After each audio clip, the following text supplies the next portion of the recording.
Tahapan belajar bicara pada anak. Kasus keterlambatan bicara pada anak semakin lama semakin meningkat. Paparan digital yang terlalu dini dituduh sebagai penyebab utamanya. Jelas itu fakta yang benar. Lalu bagaimana kita mengatasi masalah ini agar anak kita tidak mengalami keterlambatan bicara? Marilah kita sama-sama mempelajari tahapan belajar bicara pada anak.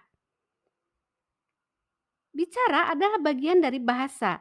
Secara umum, yang kita pelajari adalah tahapan perkembangan bahasa anak. Kita bisa lihat dari bagan yang dikutip dari Pep Talk Radio, anak mengalami 9 tahapan perkembangan bahasa sejak usia 0 bulan sampai 2 tahun 6 bulan. Jadi memang perkembangan berbahasa justru banyak terjadi di masa awal usia anak. Inilah yang sering kali terjadi, orang tua terlambat memulai usaha menstimulasi anak sehingga anak terlambat bicara karena menganggap anak baru lahir sampai usia setahun belum bisa diajarkan apa-apa. Tahapan sebelum berbicara 0 sampai 1 bulan.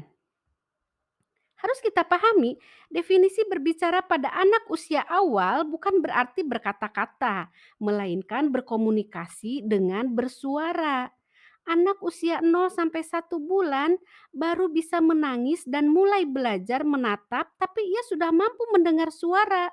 Anak juga sudah mampu menggerak-gerakkan tubuhnya untuk menyampaikan pesan.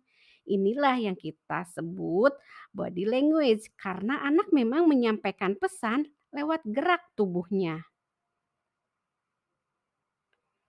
Stimulasi di tahapan sebelum berbicara, yaitu 0 sampai 1 bulan. Apa stimulasi yang bisa dilakukan oleh orang tua di tahap ini? Kebanyakan orang tua sudah mulai mengajak anak bayinya berbicara, tapi hal yang sering terlewatkan adalah kegiatan saling menatap ketika berbicara. Kita harus ingat, berbicara adalah usaha komunikasi dua arah, dan komunikasi yang paling esensial adalah komunikasi jiwa. Maka tatapan mata adalah pondasi komunikasi antar manusia. Tentu bukan sekadar menatap, tapi memancarkan rasa kasih dan sayang yang ada dalam hati kita pada anak ditambah senyuman penuh kebahagiaan.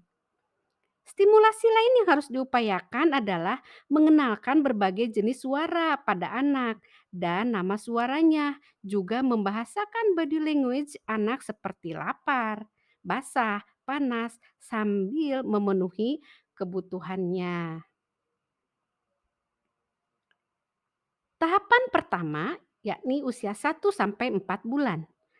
Pada tahapan ini, anak sudah mulai mengeluarkan suara, istilahnya adalah cooing, yang muncul saat bayi sedang merasa senang. Anak pada usia ini sudah mengenali namanya sendiri dan mengenali nama atau panggilan orang sekitarnya. Anak juga mengenali beberapa sumber suara yang biasa dia dengar dan nama benda-benda yang sering dikenalkan padanya. Stimulasi di tahapan pertama 1 sampai 4 bulan, pada saat anak terlihat mulai tertarik dengan benda sekitarnya, mulailah memperkenalkan dengan buku yang berisikan gambar benda sekitar. Ini bisa dilakukan saat anak posisi tidur atau tengkurap. Kita mulai mengenalkan anak pada nama benda dan aktivitas baik melalui media buku atau sembari anak di pangku agar bisa langsung melihat aktivitas itu. Anak juga diajak berbicara dengan orang lain dan saling memperkenalkan nama. Biasanya dibantu dengan menepuk dada si anak ketika memperkenalkan diri ataupun menunjuk ketika memperkenalkan nama orang lain. Tahapan kedua yaitu 4 sampai 8 bulan. Pada usia ini, anak mulai mengoceh atau istilahnya babbling. Ada bedanya dengan cooing, adalah lamanya pengeluaran suara dan adanya pengulangan. Anak pada usia ini juga sudah mampu tertawa dan mulai mencoba mengikuti perkataan orang dewasa. Pada usia ini, anak juga sudah mulai belajar merangkak, lalu duduk, dan mampu duduk sendiri dengan tegak. Posisi duduk adalah posisi terbaik bagi anak untuk mengamati sekelilingnya dengan optimal, termasuk melihat gerak bibir orang yang berbicara. Stimulasi tahapan kedua, yaitu usia 4 sampai 8 bulan. Orang tua ikut merayakan kemampuan anak mengoceh dengan ikut mengoceh dan biasanya anak akan tertawa dan orang tua tertawa bersama. Pada tahap ini, orang tua harus mulai mengajak anak berbicara dengan kalimat sederhana dan meminta anak berespon ketika paham dengan berkata iya atau tidak. Anak juga diajarkan mengucapkan kata-kata yang lebih rumit dengan menunjukkan cara pengucapannya dan meminta anak menyimak perubahan bentuk bibir. Tentu saja, anak tidak langsung bisa menirukan, tapi mereka akan punya kesadaran bahwa suatu kata sangat berkolerasi dengan perubahan bentuk bibir. Tahapan ketiga yaitu usia 8 sampai 12 bulan. Pada usia ini, anak sudah mulai belajar berdiri dan berjalan. Anak akan berusaha memanggil orang tuanya ketika tidak melihat mereka dengan mencarinya. Anak mulai mau mengikuti kata awal atau akhir yang diucapkan orang tuanya. Selain itu, mereka juga mulai menyampaikan keinginannya, walaupun hanya satu dua penggalan kata yang jelas, selebihnya tidak jelas dan tidak bisa dipahami. Stimulasi tahapan ketiga yaitu usia 8 sampai 12 bulan, orang tua harus selalu menjawab panggilan anak dengan terus memperbaiki pengucapan anak. Orang tua juga membantu anak menyelesaikan kata secara utuh dan menebak perkataan yang diucapkan anak.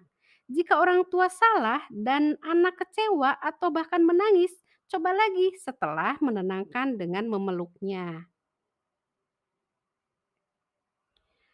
Tahapan keempat, usia anak 1 sampai 5 tahun.